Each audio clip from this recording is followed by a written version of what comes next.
Welcome back to the Theory of Motivation. I am Dr. Edge Butterfield, talking to you about content theories of motivation. This is our 8th video of the series, and if you have not watched the first introduction video, I strongly recommend you to do so, as it puts the whole subject of motivation into context.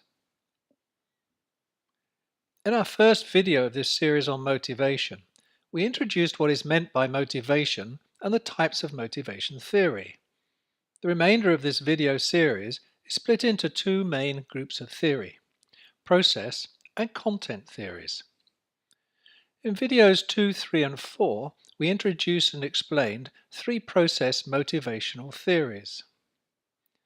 In video 5, we described what is meant by the content theory of motivation, and followed this by explaining our first example of content theory, that of Maslow's hierarchy of needs theory. In video 6, we explained McGregor's Theory X and Theory Y. And in video 7, we explained Alderfer's ERG theory. In this, our 8th video on motivation, I will explain McClelland's need theory. David Clarence McClelland was an American psychologist, noted for his work on motivation need theory. He is credited with developing achievement motivation theory, commonly referred to as need for achievement or N achievement theory. McClelland gave us one of the best researched models for workplace motivation, which is said to be pretty reliable at predicting job satisfaction. In his 1961 book, The Achieving Society, David McClelland presented and explained in detail his acquired needs theory. He proposed that an individual's specific needs are acquired over time and are shaped by one's life experiences. He described three types of motivational need: the need for power, the need for achievement, and the need for affiliation. A person's motivation and effectiveness in certain job functions are influenced by these three needs. Let's explore what they mean. What do we mean by power in this context? Power is the ability to induce or influence the behavior of others. McClelland discusses two types of power: personal and institutional. Those who need personal power want to direct others, and this need is often perceived as undesirable. Whereas people who need institutional power, also known as social power, want to organize the efforts of others to further the goals of the organization.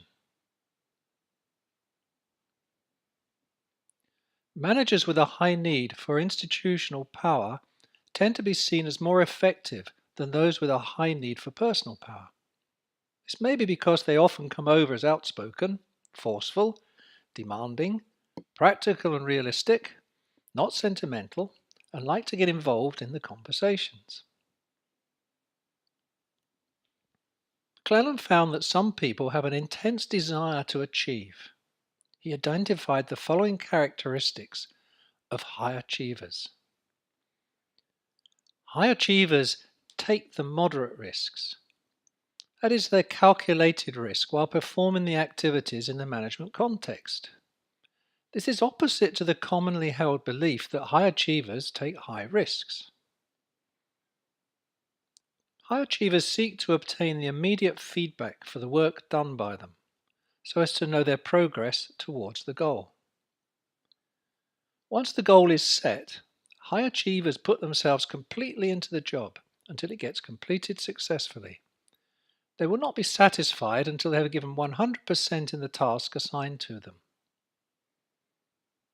A person with high need for achievement accomplishes the task that is intrinsically satisfying and is not necessarily accompanied by the material rewards. Though they want to earn money, satisfaction in the accomplishment of the work itself gives them more pleasure than merely the cash reward. People with high need for affiliation derive pleasure from being loved by all and tend to avoid the pain of being rejected. Since human beings are social animals, they like to interact and be with others, where they feel people accept them. They tend to perform well in customer service and client interaction situations. People with these needs like to maintain pleasant social relationships, enjoy the sense of intimacy, and like to help and console others at the time of trouble. Whilst McClelland believed that all people have each of these three factors to some degree, one is going to be the dominating motivator for each person. Through identifying which motivating factor is the dominant one for each person, you can tailor your approach specifically to give each of them what they need. By way of example, you are expanding your business into new areas and decide to fill three new roles.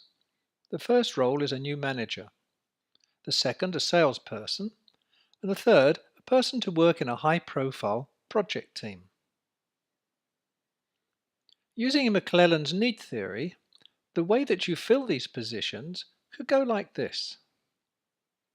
A manager in a new business area needs to be a person who is highly motivated and thrives in a competitive environment. A person who is motivated by institutional power is a keen candidate. A salesperson is normally one who is motivated by achieving goals. Therefore, a person who is motivated by achievement is a good candidate for such a role, so long as the person is not expected to work in a team. If it is a team role, then the person who prefers affiliation may be a more appropriate option. Project teams need to be able to work together and not to look for individual achievement or praise. It is a team outcome. A person who prefers affiliation as a motivator is a good candidate for such a role. It is important to understand that people are very complex, and as such, it is important to take into account more than just one model of predictive motivators. McClelland's need theory is but one step in the process of selection.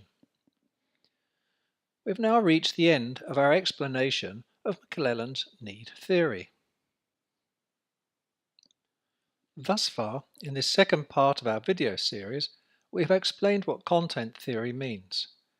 We introduced 5 content theories: Maslow's hierarchy of needs theory, McGregor's theory X and theory Y, Alderfer's ERG theory, McClelland's need theory, and Herzberg's two-factor theory. In video 5, we explained the first of the content theories, Maslow's hierarchy of needs theory. We followed this in video 6 with McGregor's theory X and theory Y, and in video 7 we explained Alderfer's ERG theory of motivation. And in this 8th video, we have just explained McClelland's need theory of motivation. In video 9, the next video in this series, is the 5th content theory of motivation, Herzberg's two-factor theory. It is now time for you to move on in our series and enjoy video 9.